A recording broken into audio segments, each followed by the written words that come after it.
오늘 우리 계신 하나님의 말씀은 사사기 17장 1절에서 6절입니다. 사사기 17장 1절에서 6절.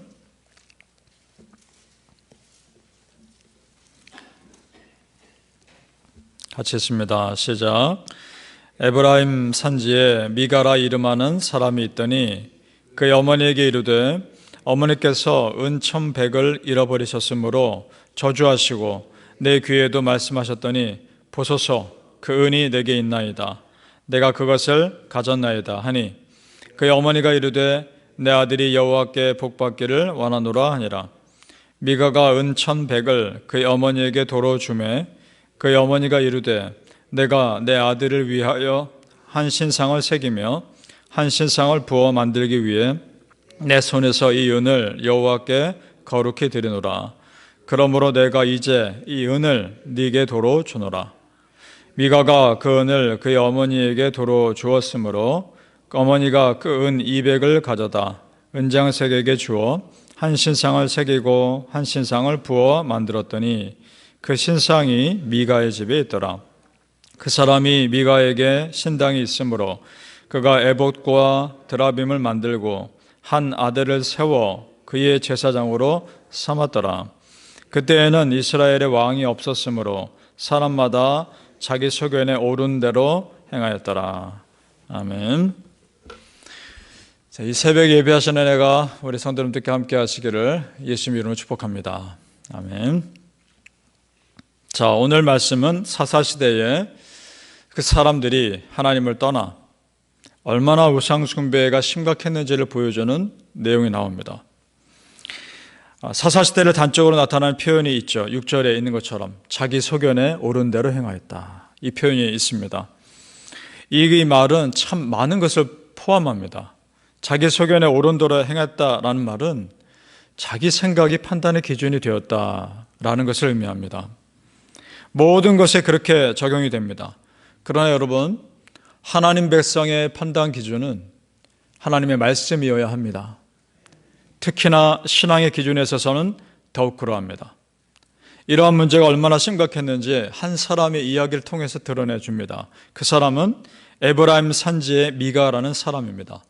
미가라는 이름의 뜻은 이런 뜻입니다. 여호와와 같으니 누구리요? 누가 여호와와 같으리요? 이런 뜻입니다. 이름은 참 매우 신앙적인 이름입니다. 그러나 그의 삶은 정반대였습니다. 그의 어머니의 돈을 훔칩니다. 그러자 그 어머니가 훔친 사람을 저주합니다. 그 저주를 들었겠죠. 그 저주가 자기한테 임할 것이 두려워 그 어머니에게 다시 돌려줍니다. 그러니까 미가라는 사람의 삶의 자체가 경건하지 못한 것이죠. 그리고 더 심각한 것은 그의 어머니입니다. 그 아들이 자기가 한 저주를 실제로 받을까 봐 우상을 만들고 그걸 통해 제사를 드리려 합니다. 그런데 무엇이 심각하냐? 그런 우상 숭배의 제사가 하나님께 드리는 예배인 것으로 착각하고 있다는 겁니다. 완전한 혼합 종교의 문제가 그 가정에 드러나고 있는 것이죠. 자, 3절을 보시면 잘 드러납니다. 3절 제가 읽겠습니다. 미가가 은 1,100을 그의 어머니에게 도로 주매 그의 어머니가 이르되 내가 내 아들을 위하여 한 신상을 새기며 한 신상을 부어 만들기 위해 내 손에서 이 은을 여호와께 거룩히 드리노라. 그러므로 내가 이제 이 은을 너에게 도로 주리라. 아멘. 자, 여러분 3절을 자세히 읽어보시면 말이 되진 않습니다. 자, 우상을 만들기 위해 제물로 바친 은을 여호와께 거룩히 드린다고 표현합니다. 앞뒤가 맞지 않는 것입니다. 하나님께 드리는 거룩한 제물을 통해 우상을 만든다는 거 아닙니까? 도대체 기본적인 믿음이 안 되어 있는 것이죠. 자, 향 9절만 해도 여러 가지 문제가 등장합니다. 두 가지 문제를 볼 수 있겠는데, 첫째는 예배의 대상과 예배의 목적이 잘못되어 있습니다. 내가 내 아들을 위하여 라는 표현을 보십시오. 3절에. 여러분, 예배는 하나님께 드리는 것이지 사람을 위한 것이 아닙니다. 믿습니까? 예배를 통해서 우리가 위로받고 새 힘을 얻는 것은 맞습니다. 그러나 예배의 분명한 목적은 하나님께 영광입니다. 그런데 그 아들 미가도 마찬가지입니다. 나중에 한 명의 레위인을 자기 집의 제사장으로 고용합니다. 어떻게 제사장을 돈을 주고 자기 가정을 위해서 고용할 수 있을까? 어떻게 그런 생각을 할 수 있을까? 이것이 사사시대였습니다. 10절을 보시기 바랍니다. 10절에 미가가 그에게 이르되 네가 나와 함께 거주하며 나를 위하여 아버지와 제사장이 되라.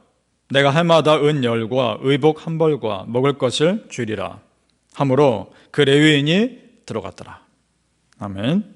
자, 네가 나와 함께 거주하며 아버지와 제사장이 되라. 마치 그 집안의 어른이 되어주고 제사장이 되어주길 바라는 것처럼 높여주고 있는 것 같으나 실상은 돈을 주고 고용한 겁니다. 그리고 은 1100개를 가진 사람 아닙니까? 은 1100개를 가진 사람이 1년에 은 10개를 주면서 제사장 고용하는 것은 그 사람에게는 아무것도 아닌 겁니다. 그리고 나를 위하여 라는 말을 보십시오. 이것은 예배의 영광을 개인의 축복을 위해 사유화하는 것입니다. 그에게 있어서 하나님은 한 가정의 수호신에 불과한 것이 되는 겁니다. 이것이 사사시대입니다. 이뿐만이 아닙니다. 하나님의 축복을 굉장히 오해합니다. 13절을 같이 읽어볼까요? 13절 같이 읽습니다. 시작. 이에 마가가 이르되 레위인이 네 제사장이 되었으니 이제 여호와께서 내게 복 주실 줄을 아노라 하니라. 아멘. 자, 무엇이 잘못됐는지 느껴지십니까? 자, 여러분, 믿음이 내 믿음이 하나님 앞에 바로 서는 것이 축복의 기준이지. 어떻게 레위인 한 사람이 자기 집 제사장이 됐다고 축복이 됩니까? 그러니까 지금 신앙의 기초부터 잘못되어 있는 거죠. 우리 성도님들, 예배의 목적은 내가 잘 되는 것이 아니라 오직 하나님을 높이는 것인 줄로 믿습니다. 두 번째 문제는 또 무엇이냐? 하나님께 예배드리기 위해서 우상을 만들고 있다는 겁니다. 한 신상을 새기며 한 신상을 부어라는 말이 나오죠. 자, 그렇게 하나님께서 가장 싫어하시는 우상을 만들며 그것을 하나님께 예배를 잘 드린다고 착각하는 것입니다. 예배 드린다는 것이 어떤 것인지 전혀 모르는 것입니다. 자, 이것을 바울 사도가 아주 정확히 짚고 있죠. 로마서에서. 로마서 1장 23절입니다. 썩어지지 아니하는 하나님의 영광을 썩어질 사람과 새와 짐승과 기어다니는 동물 모양의 우상으로 바꾸었느니라. 아멘. 지금 똑같지 않습니까? 자, 그럼 여러분 이것을 무엇을 말해줄까요? 지금까지 이 미가라는 집안의 사람들이 자기들 조상이 하나님께 예배 드린다는 건 들어서 알고 있었을 겁니다. 그러니까 예배 드리려 했겠죠. 그런데 어떻게 예배 드리는 것이 제대로 드리는 것인지를 한 번도 못 본 겁니다. 그래서 자기 소견에 옳은 대로 예배를 드리고 있으나 모양은 예배인 것처럼 드리려고 하고 있으나 실상은 우상숭배인 것입니다. 그만큼 이스라엘 민족 안에 믿음의 전통이 끊어진 것입니다.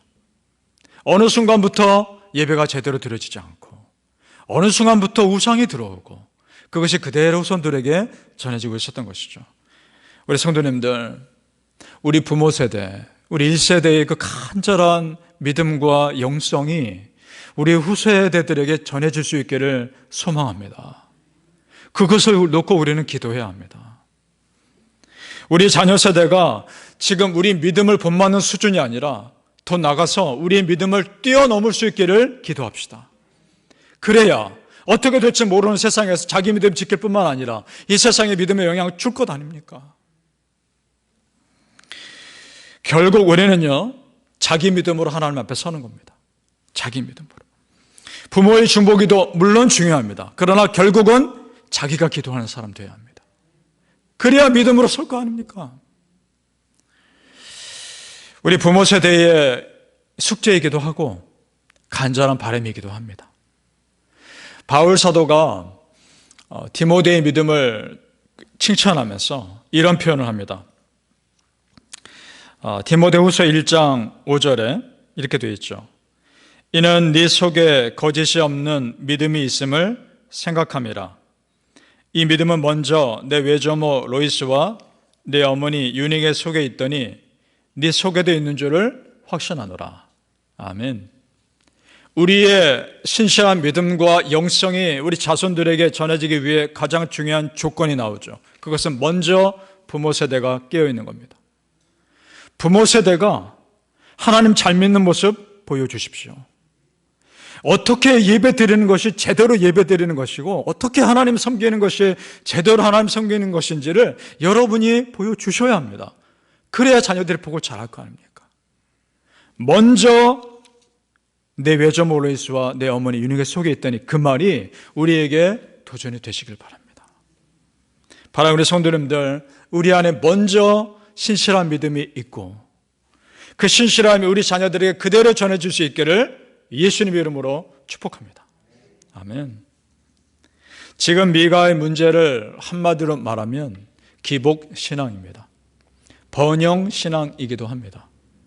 그러나 여기서 우리가 오해하지 말 것이 있습니다. 그것은 뭐냐? 여호와 하나님께 우리가 복을 구하는 것 자체가 잘못은 아닙니다. 그리고 하나님은 당신의 자녀들을 축복하길 원하십니다. 믿습니까? 그래서 오늘 우리 찬송 부를 때도 그렇게 복 달라 찬양하며 기도하지 않았습니까? 얼마든지 하나님께 문제 해결을 위해 기도하십시오. 그리고 축복해달라 기도하는 겁니다. 그것은 당연합니다. 자녀가 아버지에게, 부모에게 기도하는 것, 구하는 것, 아버지 하나님께 구하는 것 당연합니다. 그러나 문제는, 기복신앙의 문제는 뭐냐? 복 받는 것 자체가 그 신앙의 목적이 되는 것이 문제인 겁니다. 이게 왜 문제이냐? 내가 잘 되기 위해서 하나님을 나의 수단으로 전락시키는 것이기 때문에 문제가 되는 것입니다. 여러분, 내가 왜 복 받아야 합니까? 내가 왜 잘 돼야 합니까? 그것을 통해 하나님의 영광 받으셔야 하는 것이기 때문에 그렇습니다. 내가 복 받는 것 자체로 끝나면 그것은 세상 사람과 똑같지만 그것을 통해 하나님의 영광이 또 드러나는 또 한 단계의 미래를 바라본다면 그것은 하나님께 영광인 겁니다. 그것을 위해 크리스찬은 잘 돼야 하는 것입니다. 우리 크리스찬 진정한 신앙과 바른 신앙은 그리 아니하실지라도의 신앙인 줄로 믿습니다. 이것은 무슨 말이냐? 하나님, 어떤 상황에서도 나는 하나님을 섬길 것이며 어떤 상황에서도 나는 하나님께 순종할 것입니다. 이것이 전제되어 있는 신앙인 것입니다. 여러분, 하나님은 나에게 복 주지 않으셔도 하나님이십니다. 하나님은 내 삶을 부유하게 하지 않으셔도 하나님이십니다. 그런 하나님이 내 삶을 축복하시고 내 삶을 정말 잘 되게 하신다면 하나님께 우리는 더 감사하면 되는 것이고 더 영광 돌리면 되는 것입니다. 우리는 단순히 긍정의 힘으로 사는 사람들이 아니라 믿음과 기도의 힘으로 사는 사람들인 줄로 믿습니다. 다니엘의 세 친구가 금신상에게 절하지 않으면 저 풀무불에 던져질 것이라는 그 왕의 위협 앞에서도 당당하게 믿음을 증거하죠. 그러면서 이렇게 말합니다. 다니엘 3장 18절입니다. 그렇게 아니하실지라도 왕이여, 우리가 왕의 신들을 섬기지도 아니하고 왕의 세우신 금신상에게 절하지도 아니할 줄을 아옵소서. 아멘. 그렇게 하지 아니하실지라도 나는 하나님 사람입니다 라는 믿음의 선포인 것입니다. 여러분, 그렇게 선포할 수 있습니까? 이 세상 앞에 담대히 선포하십시오. 그렇게 아니하실지라도 나는 하나님을 선택할 것입니다. 사랑하는 성도님들, 어떤 상황에서도 오직 여호와 하나님을 높이는 삶이야말로 그것이야말로 참 영광스러운 삶이라는 것을 믿으시길 예수님 이름으로 축복합니다. 아멘. 기도하겠습니다. 아버지 하나님, 무엇이 영광입니까? 무엇이 진정한 축복의 삶입니까? 오직 하나님을 높이는 것이야말로 참으로 영광된 삶이며 참으로 축복된 삶임을 믿게 하여 주옵소서. 그리 아니하실지라도 나는 하나님 믿겠습니다. 그리 아니하실지라도 나는 하나님 편입니다. 하나님의 사람입니다. 담대하게 믿음의 선포를 이 세상 앞에 할 수 있게 하여 주시옵소서. 아버지 하나님, 정말 우리가 먼저 부모로서 믿음의 본을 보이는 삶을 살게 하여 주옵소서. 어떻게 기도하는 것이 바른 기도의 삶인지, 어떻게 예배드리는 것이 바른 예배의 삶인지, 어떻게 하나님을 섬기는 것이 바른 신앙인지 우리 자녀들에게 그렇게 보여주는 삶 살게 하여 주옵소서. 우리 자녀들이 우리의 믿음을 본받는 것을 오히려 능가하여 믿음에 더 훌륭한 사람들이 되게 하여 주시옵소서. 감사하며 예수님 이름으로 기도합니다. 아멘.